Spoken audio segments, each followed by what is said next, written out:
സംസ്ഥാനത്ത് ഒരു മാസത്തെ ക്ഷേമ പെൻഷൻ വിതരണം ചെയ്യാനായി 900 കോടി രൂപ അനുവദിച്ച് ധനവകുപ്പ്. 5 മാസത്തെ പെൻഷൻ കുടിശ്ശിക നിലനിൽക്കെയാണ് ഒരു മാസത്തെ തുക മാത്രം അനുവദിച്ചത്.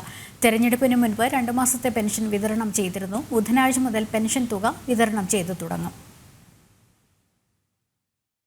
ഒരു മാസത്തെ ക്ഷേമ പെൻഷനായ 1600 കോടി രൂപ ബുധനാഴ്ച മുതൽ വിതരണം ചെയ്തു തുടങ്ങും.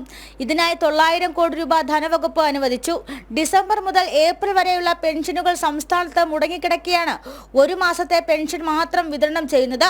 ഒരു മാസത്തെ പെൻഷൻ വിതരണത്തിനും മറ്റാവശ്യങ്ങൾക്കുമായി പൊതുവിപണിയിൽ നിന്നും ധനവകുപ്പ് കടമെടുത്തു എന്നാണ് നിലവിൽ ലഭിക്കുന്ന വിവരം.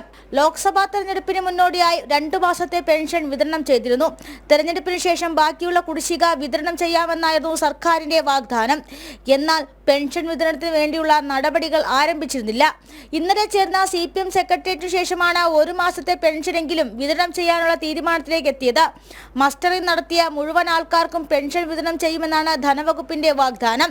ബാങ്ക് അക്കൗണ്ട് നൽകിയിരിക്കുന്നവർക്ക് അക്കൗണ്ട് വഴി ആദ്യം പണം എത്തിക്കും. സഹകരണ സംഘങ്ങൾ വഴി പെൻഷൻ ലഭിക്കുന്നവർക്ക് പിന്നീട് വീടുകളിൽ എത്തിക്കാനാണ് നിലവിലെ തീരുമാനം. ജനം, തിരുവനന്തപുരം.